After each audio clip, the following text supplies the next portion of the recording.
완벽한 사람이 하나님을 만나는 것이 아니라 부족한 사람이 하나님을 만나게 되는 것이죠.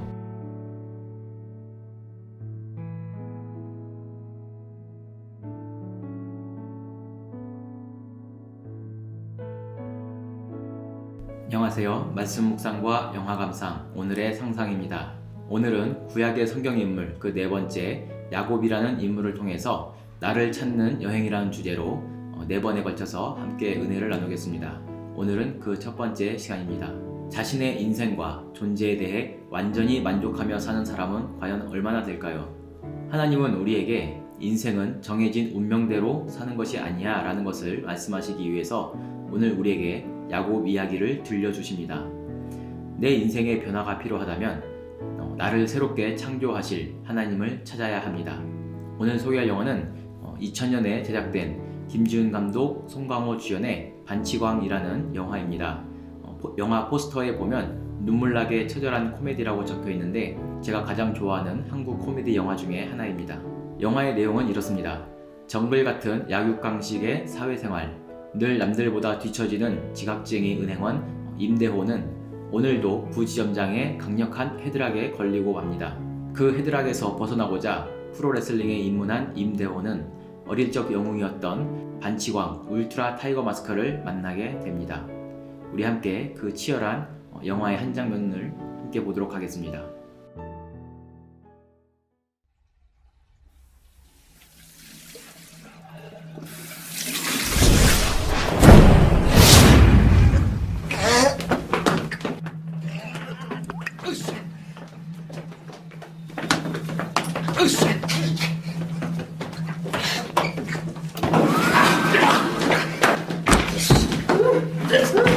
똥을 줄 거야? 그럼 빠져나와봐. 못 빠져나오겠지?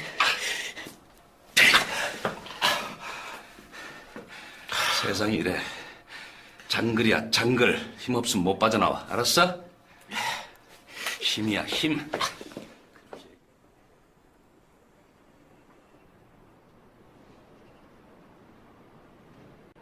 여건부, 알방가기, 기밀, 박치기, 청비덕, 당수, 장영철, 드롭키. 야, 그 정말 끝내줬습니다. 예? 아, 참, 아까부터 물어보려고 했던 건데, 저 반치광 울트라 타이거 마스크 아니에요? 혹시 관장님이세요? 야, 정말 대단했습니다. 예? 사람들은 김일 선수 되게 좋아했잖아요. 난 근데 이상하게도 저 양반만 나오면 그렇게 좋아했어요. 저 양반 기술 정말 좋았습니다. 예? 울트라 파워 봉봉? 참, 근데 반칙이 더 죽였어. 왜 쓰리빠 못 달린 쓰리빠 벗어가지고 그냥 상대방 그냥 찍어버려. 피 불 뭐 태주 그또 이쪽으로 또 찍어. 참 정말 악랄했지. 야 그래 재밌더라. 여보, 당신이 무슨 일로 온 거야? 예?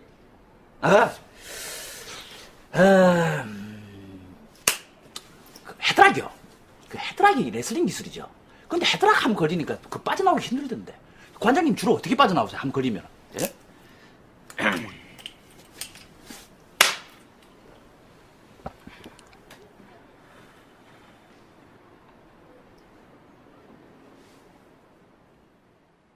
아니 그게 아니라요.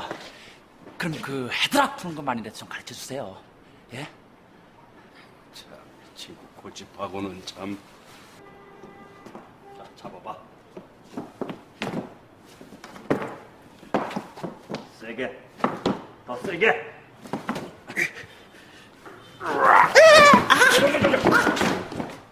집으로 가. 아니 선생님. 손을 좀만 더 올릴까요? 그렇죠. 예, 이제 찍을게요. 예, 그대로 있어요. 네, 찍어요. 네, 좋습니다. 한 번 더 갈게요.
아버님, 그동안 제가 철없이 굴었던 거 많이 속상하셨죠?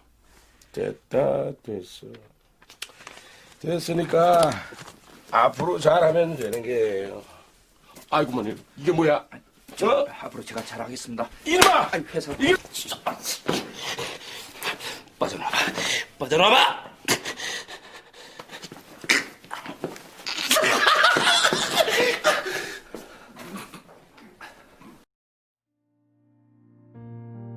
오늘 함께 나눌 말씀은 창세기 28장 16절에서 22절입니다. 창세기 28장 16절에서 22절입니다. 본문의 배경은 이렇습니다. 믿음의 조상 아브라함에게 주신 하나님의 언약이 그의 아들 이삭에게 주어졌습니다.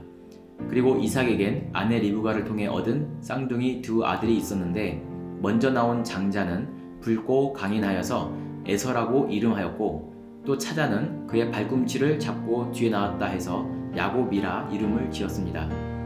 이 둘은 뱃속에서부터 싸웠는데 아버지 이삭은 가문을 이끌어갈 에서를 더 좋아했고 어머니 리브가는 야곱을 더 좋아했습니다. 이것은 BC 2600년의 이야기입니다. 야곱은 그렇게 사냥을 하고 돌아온 에서에게 팥죽으로 장자권을 사게 됩니다. 어느 날 에서가 사냥을 하고 돌아왔을 때 그는 너무나 배가 고파서 기진맥진했습니다. 그 기회를 노리고 있던 야곱은 평소에 에서가 좋아하는 팥죽을 미리 준비해 놓고서 에서가 돌아왔을 때 그 팥죽으로 유혹을 합니다. 에서가 야곱에게 그 팥죽을 꼭 먹게 해달라고 간절하게 부탁하니 야곱은 그 팥죽을 가지고 에서에게 협상을 하려고 합니다. 그 협상의 내용은 바로 장자권을 달라는 것이죠. 에서는 그 장자권을 그리 대수롭게 여기지 않았습니다.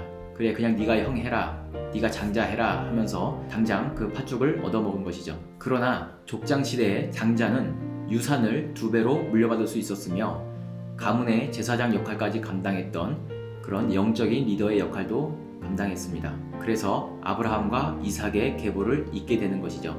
아마도 에서가 그렇게 장자권을 가볍게 여겼던 것은 아버지의 유산이 아니어도 충분히 자기 실력으로, 자기 능력으로 가문을 이끌 수 있다고 생각했었기 때문입니다. 그런데 이후 야곱은 결국에는 아버지가 눈이 침침해서 보이지 않을 만큼 노쇠하였을 때 아버지 이삭이 그 자녀들에게 축복을 하고자 할 때 이삭이 에서에게 별미를 만들어라고 한 그 틈을 타서 짐승의 털을 몸에 붙이고 자기가 에서인 척 아버지에게 들어가서 아버지 이삭의 축복을 온전히 다 가로채 갑니다. 그렇게 야곱은 에서를 속여서 장자권을 얻어내고 또 아버지 이삭을 속여서 축복권을 얻어낸 것이죠. 이것을 알고 에서는 야곱을 죽이고자 마음먹었습니다. 얼른 어머니 리브가는 야곱을 빼돌려서 멀리 하란에 있는 외갓집 밧단 아람으로 피신시킵니다. 그때 야곱의 나이가 77세로 추정됩니다. 야곱은 급하게 나오느라고 제대로 갖추고 나온 것도 없었는데 하루 종일 걸어야만 했고 아무것도 없는 춥고 쓸쓸한 위험천만한 광야에서 그날 밤을 보내게 되는 것이죠. 우리 함께 본문을 읽도록 하겠습니다. 야곱이 잠이 깨어 이르되 여호와께서 과연 여기 계시거늘 내가 알지 못하였도다. 이에 두려워하여 이르되 두렵도다 이곳이여 이것은 다름 아닌 하나님의 집이요 이는 하늘의 문이로다 하고 야곱이 아침에 일찍이 일어나 베개로 삼았던 돌을 가져다가 기둥으로 세우고 그 위에 기름을 붓고 그곳 이름을 베델이라 하였더라. 이 성의 옛 이름은 루스더라. 야곱이 서원하여 이르되 하나님이 나와 함께 계셔서 내가 가는 이 길에서 나를 지키시고 먹을 떡과 입을 옷을 주시어 내가 평안히 아버지 집으로 돌아가게 하시오면 여호와께서 나의 하나님이 되실 것이요 내가 기둥으로 세운 이 돌이 하나님의 집이 될 것이요 하나님께서 내게 주신 모든 것에서 10분의 1을 내가 반드시 하나님께 드리겠나이다 하였더라. 아멘. 그렇게 위험천만한 광야에서 춥고 배고픈 야곱은 돌베개를 의지하여 하룻밤 노숙을 할 때 천사들이 하늘을 오르내리는 꿈과 하나님의 음성을 듣게 됩니다. 아브라함과 이삭의 하나님을 만난 야곱은 자신을 인도해달라 서원하며 그 돌을 세워 베델이라 이름 짓습니다. 이 베델이라는 이름은 히브리어로 베이트 엘이라고 해서 베이트는 집이라 그러죠. 하나님의 집이라고 이름을 짓는 것입니다. 야곱은 그렇게 아무것도 없는 광야에서 자고 일하는데 하나님이 주시는 그 은혜와 평강으로 인해서 그 마음의 모든 두려움과 모든 염려가 사라지고 그곳에서 자신의 인생을 완전히 바꾸는 일생일대의 그런 결단을 하는 것입니다. 우리 함께 본문의 중요한 부분들을 한 절씩 짚어보도록 하겠습니다. 그렇게 야곱은 할아버지 아브라함과 아버지 이삭에게 들었던 그 하나님, 그 이야기로만 들었던 그 하나님을 직접 만나게 된 것입니다. 베델에서 야곱은 완전히 다시 태어났습니다. 그 인생의 목적과 목표가 완전히 달라진 것입니다. 18절에 보면 돌을 기둥으로 세워 그 위에 기름을 붓고 라는 말이 나옵니다. 여기서 돌을 이렇게 세워서 거기에 기름을 붓는 행위, 제사의 한 종류 중에 하나로 전제라는 것입니다. 무언가를 이렇게 완전히 쏟아 붓는 것, 짐승의 피를 쏟아 붓거나 기름을 붓는 것, 어떤 향유를 붓는 것, 전제라는 것은 그렇게 뭔가를 완전히 쏟아 붓는 것을 의미하는데, 이 전제로 붓는 야곱의 그 고백은 자기가 배웠던, 자기가 의지했던 이 돌을 이 광야에 세우고 거기에 기름을 완전히 부음으로써 이전에 나 야곱은 이곳에서 완전히 죽어 없어지고 나는 하나님의 사람으로 완전히 다시 태어나리라 라는 그런 의식적인 고백이라고 할 수 있습니다.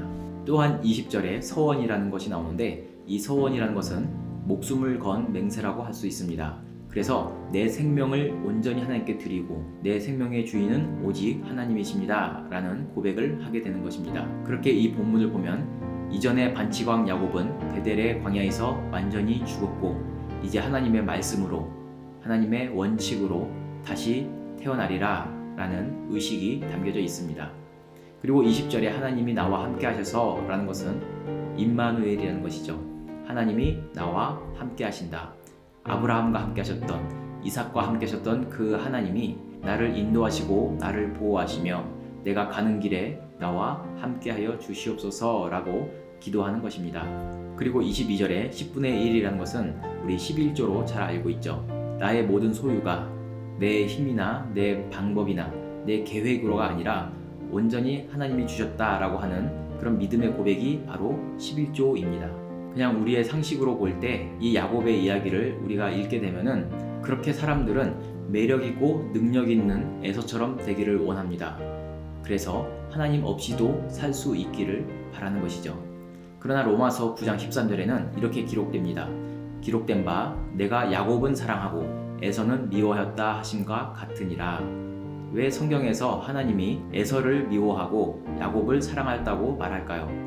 그것은 다름 아닌 하나님이 주신 그 장자의 축복, 그 가문의 영성을 담당하는, 그 가문의 축복을 담당하는 그 장자의 축복을 에서는 팥죽 한 그릇밖에 안 될 정도로 가볍게 여겼다는 것이죠. 반면에 야곱은 단지 자기가 형에 대한 열등감, 그저 형을 시기하고 질투했던 것뿐만 아니라 그 아브라함의 하나님, 이삭의 하나님, 그 하나님의 은혜와 축복의 계보를 갈망했던 그런 사람으로 여겨지는 것입니다. 그러나 하나님은 그 야곱의 반칙과 인간적인 술수들을 원하시지는 않습니다. 하나님은 그 야곱을 온전한 사람으로 다시 세우기 위해서 광야로 내보내시는 것이죠. 그래서 그 야곱이 이제는 남의 발 뒤꿈치 잡는 사람이 아니라 하나님의 약속을 붙잡고 사는 사람으로 하나님은 그를 다시 세워나가실 것입니다. 완벽한 사람이 하나님을 만나는 것이 아니라 이토록 야곱처럼 부족한 사람이 하나님을 만나게 되는 것이죠. 광야에 버려진 아무것도 아닌 돌을 가져다가 야곱은 하나님의 집, 하늘의 문이라고 의미를 부여했습니다. 나의 삶이 하나님의 손에 붙들리면 우리는 특별한 인생으로 그렇게 기름 부어지는 것입니다. 그래서 우리 예수님도 마태복음 7장 7절 8절에서 이렇게 말씀하십니다. 구하라 그리하면 너희에게 주실 것이요 찾으라 그리하면 찾아낼 것이요 문을 두드리라 그리하면 너희에게 열릴 것이니 구하는 이마다 받을 것이요 찾는 이는 찾아낼 것이요 두드리는 이에게는 열릴 것이니라. 아멘. 우리 성경의 이야기는 우리 모든 사람들이 정해진 운명에 따라서 자기 팔자에 따라서 살아가는 것이 아니라 하나님이 지으시고 다스리시는 이 무한한 창조의 세계에서 우리의 이야기들을 마음껏 쓸 수 있도록 하나님은 우리를 부르시는 것입니다. 우리 이번 야곱 시리즈를 통해서 우리를 향하신 하나님의 그 놀라운 이야기들을 발견하는 그런 시간이 되기를 바랍니다. 감사합니다.